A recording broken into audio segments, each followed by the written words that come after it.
ఎన్నికలు అవి కేవలం గెలుపోటముల కథ కాదు, అవి ప్రజల గుండె చప్పుడు. వాళ్లు పంపే నిశ్శబ్ద సంకేతాలు. కదిరిలో ప్రజలు పంపిన ఆ సంకేతమేంటి? ఆ తీర్పు వెనక ఉన్న కథలోకి ఇప్పుడు లోతుగా వెళ్దాం. కదిరి కేవలమో నియోజకవర్గం కాదు, అది వ్యవసాయమే జీవితంగా బతికేవాళ్ల నేల.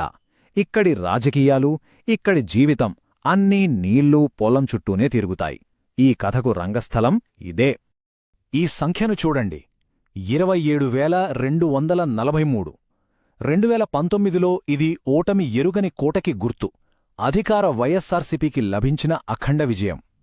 కాని రాజకీయాల్లో శాశ్వతమైన కోటలంటూ ఏవీ ఉండవు. ప్రజల తీర్పే అంతిమం. ఈ విశ్లేషణలో మనం అంచెలంచెలుగా ప్రయాణిద్దాం. మొదట ఆశ్చర్యపరిచిన ఫలితాలను చూస్తాం. ఆ తర్వాత ఆ ఓటమికి దారితీసిన కారణాలను శోధిస్తాం. చివరగా కోల్పోయిన నమ్మకాన్ని తిరిగి ఎలా గెలుచుకోవాలో ఒక స్పష్టమైన మార్గాన్ని అన్వేషిస్తాం. సరే, మరి మొదటి విభాగానికి వద్దాం. కేవలం 5 ఏళ్లలో రాజకీయ చిత్రం ఎలా పూర్తిగా తలక్రిందులైపోయిందో చూద్దాం. ఇక్కడ ఈ అంకెలు మనకు ఒక నాటకీయమైన కథ చెప్తున్నాయి.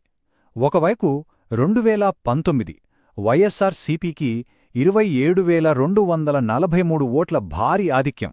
మరోవైపు సరిగ్గా 5 ఏళ్ల తర్వాత 2024 టీడీపీకి 6,265 ఓట్ల తేడాతో గెలుపు.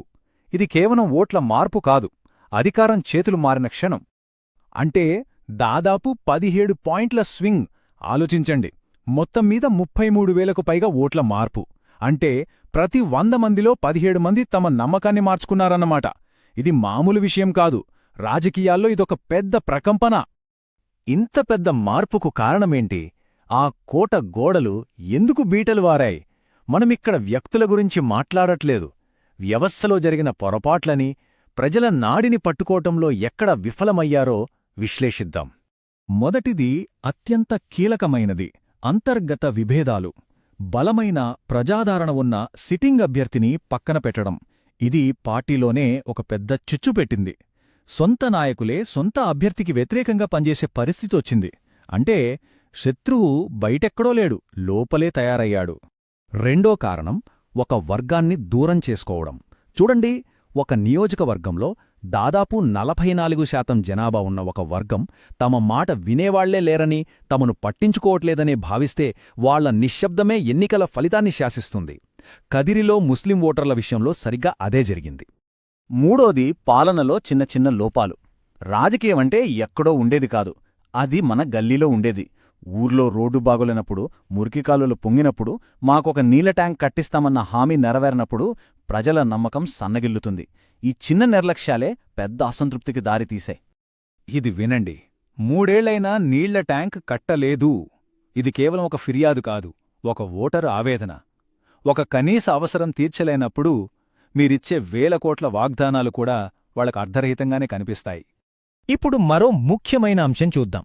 కొన్నిసార్లు పార్టీకి ఉన్న బలాలే అవే భారంగా ఎలా మారతాయో గమనిద్దాం. అంటే ఆస్తులే అప్పులుగా మారడం అన్నమాట. ఇక్కడ చూడండి, ప్రభుత్వం ఒకవైపు సంక్షేమ పథకాలతో ఎంతో మేలు చేసింది.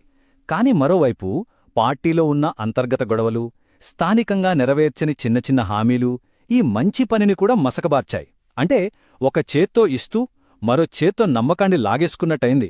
ఏర్పడిన ఈ ఖాళీనే ప్రతిపక్షం సరిగ్గా వాడుకుంది. సరే, సమస్య తెలిసింది. మరి పరిష్కారం ఎక్కడుంది? దానికోసం ఎక్కడికో వెళ్ళక్కర్లేదు. పక్కనే ఉన్న నియోజకవర్గం నుంచే మనం ఒక పాఠం నేర్చుకోవచ్చు. పాఠం చాలా స్పష్టంగా ఉంది. తమ్మళ్లపల్లిలో కూడా దాదాపు ఇలాంటి సమస్యలే ఉన్నాయి. కాని అక్కడ కంటికి కనిపించే పనులపై, అంటే రోడ్లు, ఇతర మౌలిక సదుపాయాలపై దృష్టి పెట్టారు. ఫలితంగా ఓటమి మార్జిన్ తగ్గింది.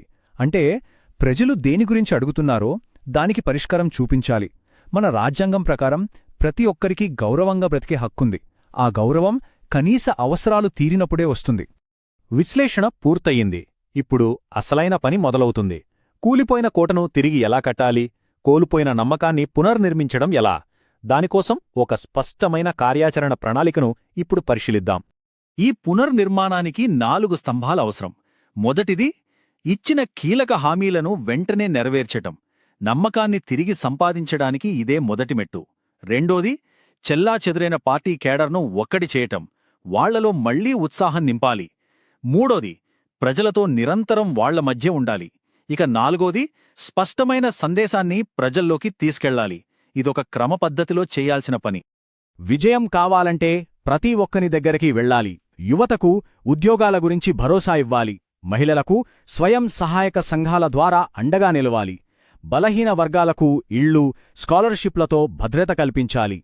ముఖ్యంగా ఎవరైతే దూరమయ్యారని భావిస్తున్నామో వారితో నేరుగా మాట్లాడి నమ్మకాన్ని తిరిగి గెలుచుకోవాలి.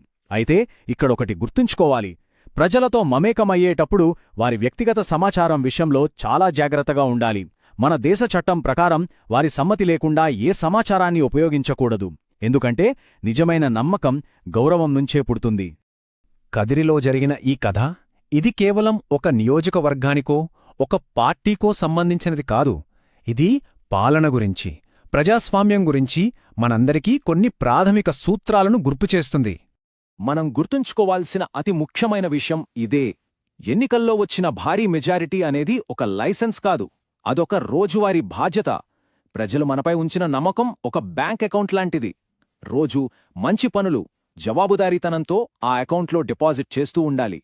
లేదంటే ఆ నమ్మకం అనే ఖాతా సులభంగా ఖాళీ అయిపోతుంది.